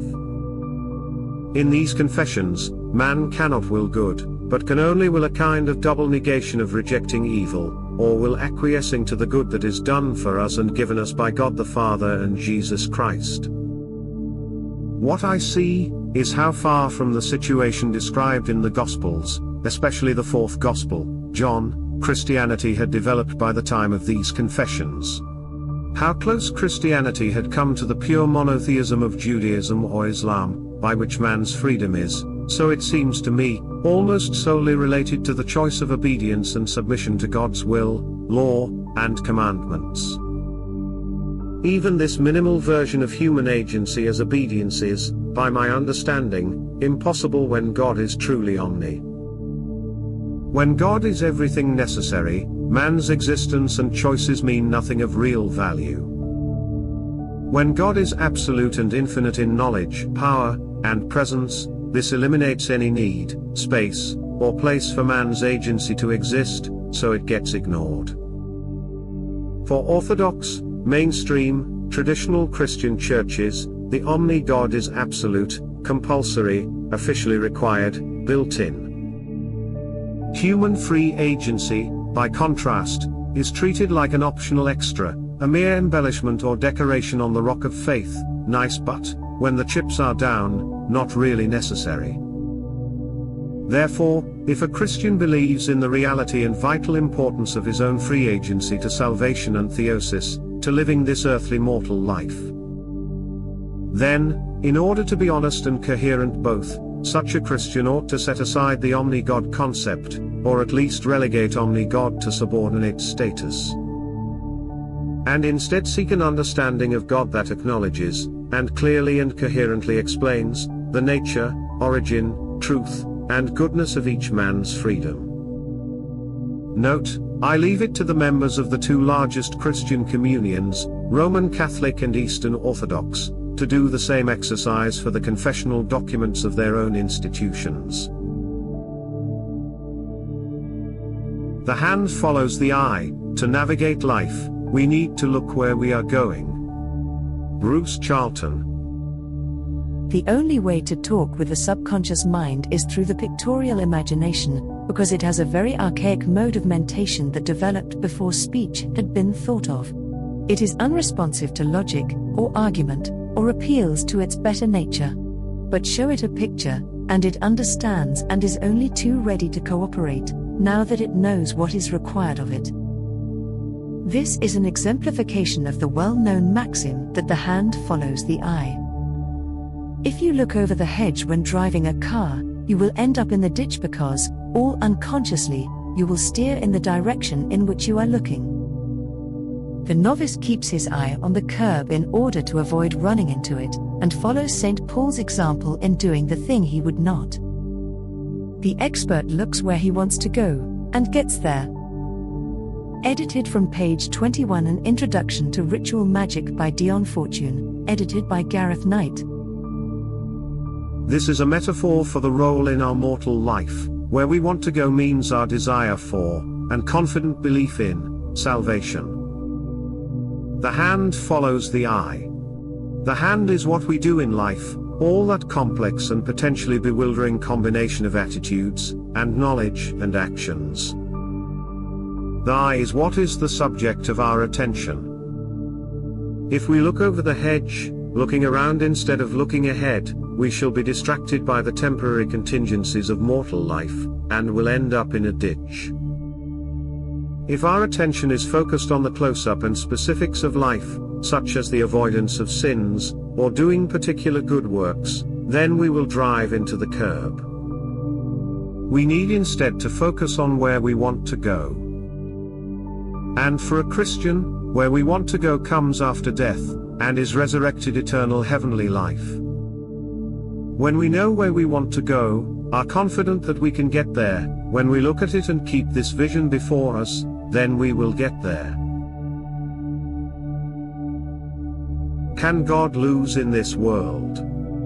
Francis Berger.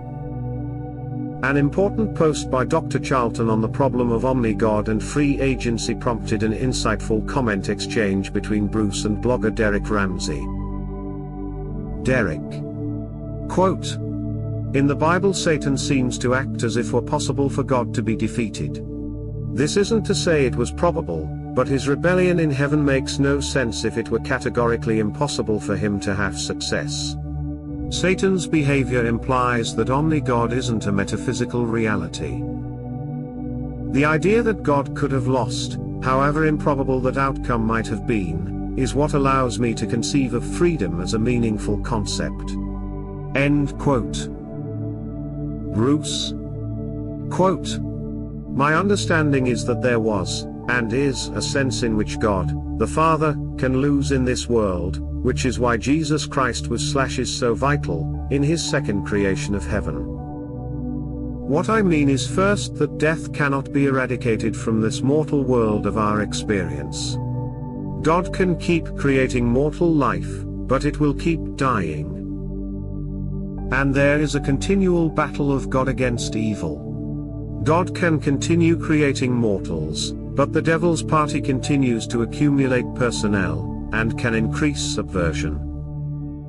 This is not a matter of freedom as such, but a matter of the fact that beings just are free because not wholly of God, because co-eternal in their existence and separate. What God can do for beings, can be undone by their choice. The possibility for God to win eternally is also the consequence of freedom. It happens only because beings choose to follow Jesus Christ, to resurrected life in heaven, which is free from evil, by the consent of resurrecting beings. End quote. Unlike most Christians, I am also inclined to believe that God can lose in this world, which is why I keep harping on about the reality of authentic, uncreated freedom. I will expand on this vital theme in future posts. Dion Fortune's description of direct knowing, from the 1930s. Bruce Charlton. I have quite often tried to describe what I call direct knowing, which I regard as the most fundamental form of understanding, the bottom line, the ultimate, and divine, way of knowing.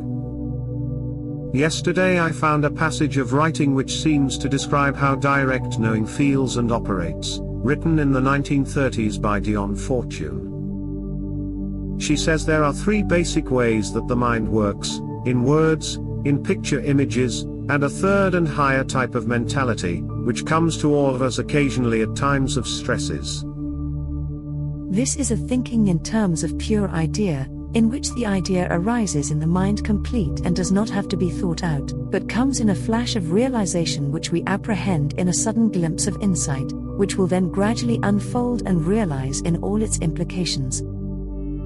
Edited from page 21. An Introduction to Ritual Magic by Dion Fortune, edited by Gareth Knight.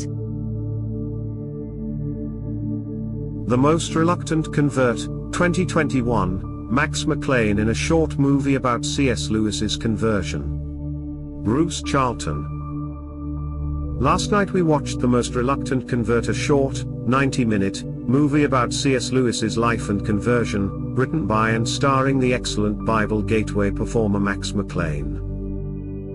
It is a meaty and uncompromising piece, which managed to interest me and hold my attention, even though I have read the contributing texts, especially Surprised by Joy, and indeed I've seen several earlier movies that covered much the same ground.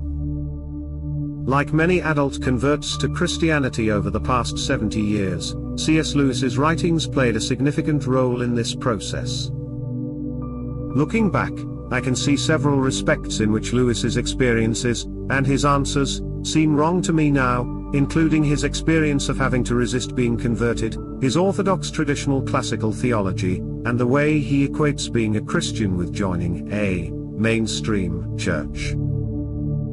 Nonetheless, says L, and a few others, got me over the line, which is what matters. The rest was, necessarily, up to me.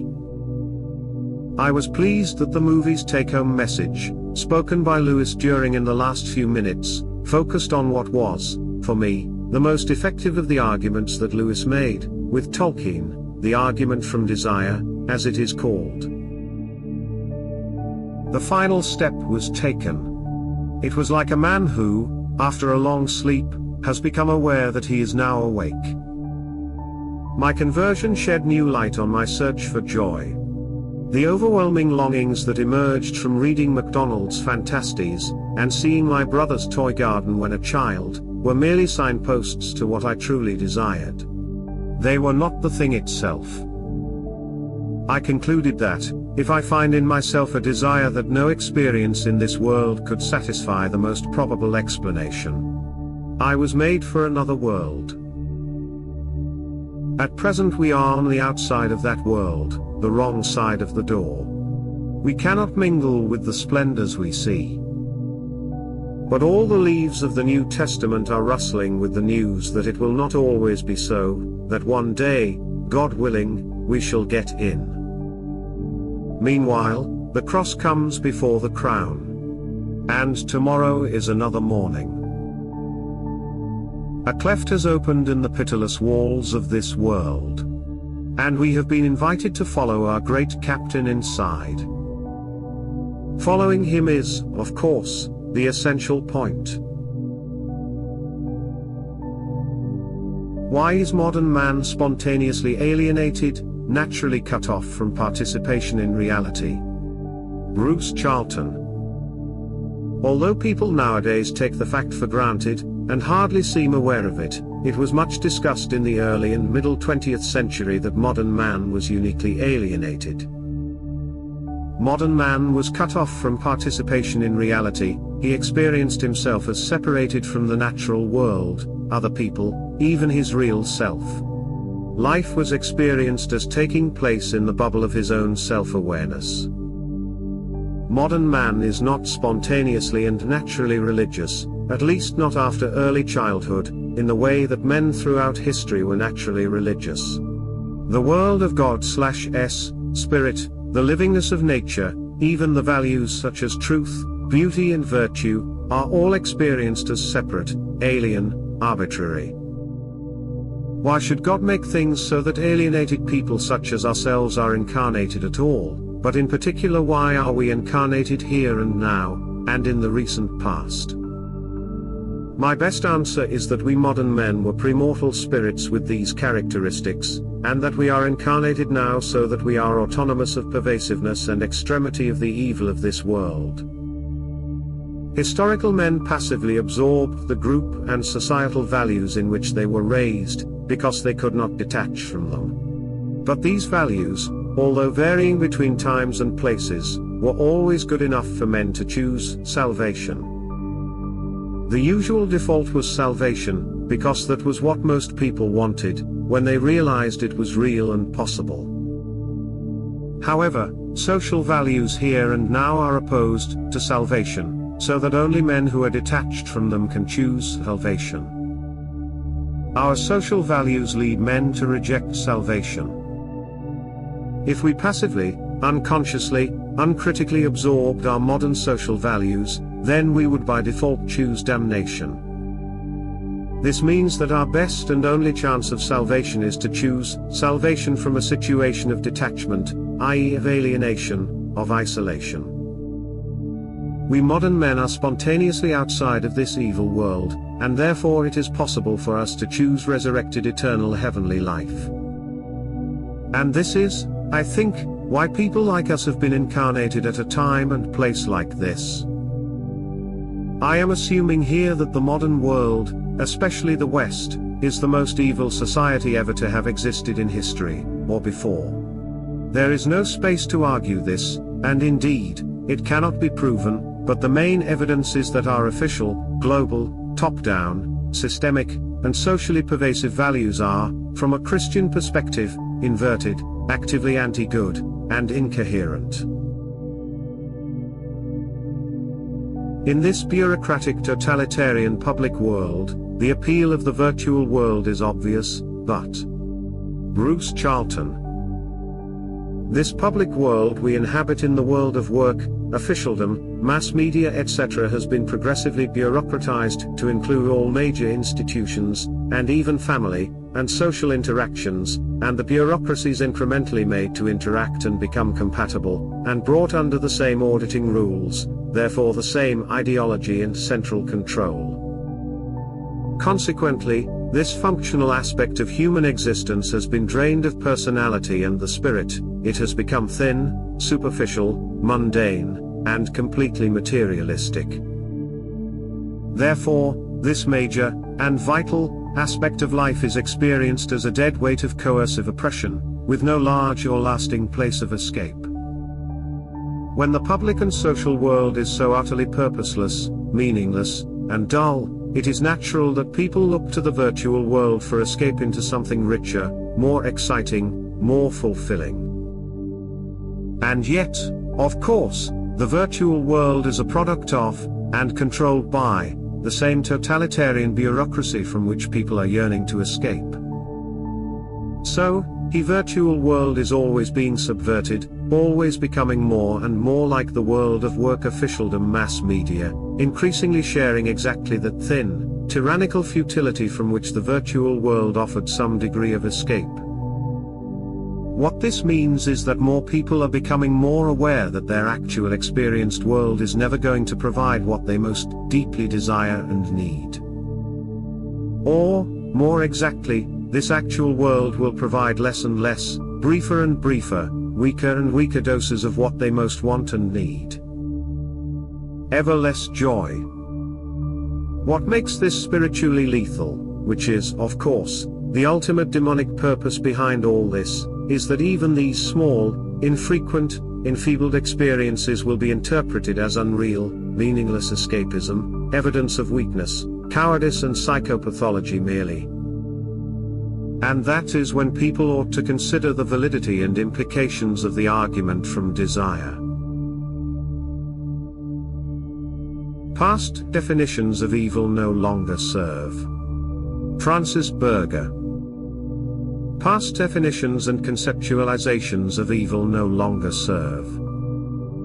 Evil regarded as simply the absence of good, as non-being, nothing. Evil as some divine, mysterious necessity God utilizes to create a greater good. The metaphysical impossibility of pure evil. The notion that things cannot be corrupted entirely. Everything in existence is good. Evil feeds on good. Good always defeats evil. And so forth. As true as these definitions may have been in the past, they no longer serve. They no longer serve because they are the expressed thoughts of earlier modes of human consciousness that understood God, the universe, and everything differently. Is it entirely inconceivable to consider that a Christian's overriding task today involves moving beyond these earlier modes of understanding? Evidence of such past definitions and conceptualizations falling short was on full public display from 2019 to 2022. Was the terrible, over-promoted plague that supposedly threatened to exterminate global humanity nothing more than an enormous absence of good? Does it qualify as the manifestation of non-being and nothing? Were the measures taken during that time examples of good filling the void of non-being and nothingness? Did God utilize those years to draw forth or create a greater good? Were the people who unleashed, supported, managed, and implemented the global totalitarian measures not entirely corrupted? Was everything that happened then essentially good? In ways we can never hope to understand.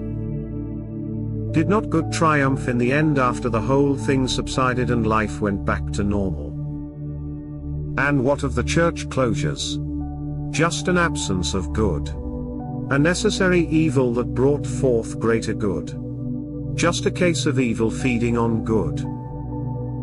Answering these questions involves reflecting on these past events and discerning how people, Christians especially, perceived and responded to the evils of 2019 to 2022. Any sincere reflection and discernment will inevitably reveal that past definitions of conceptualizations of evil no longer serve.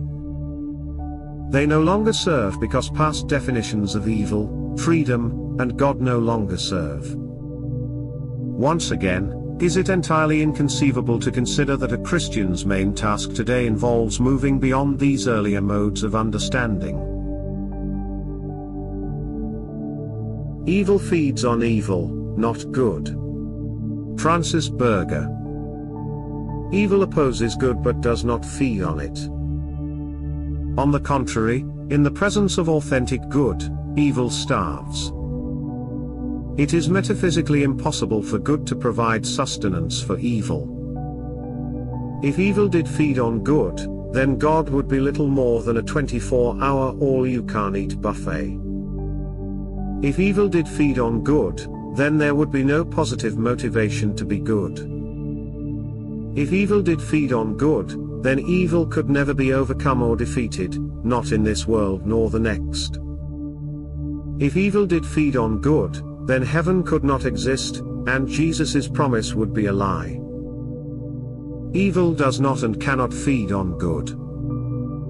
Evil feeds on evil, hence, evil's dogged pursuit of generating more evil upon which to feed. Instant Christian. Charlton.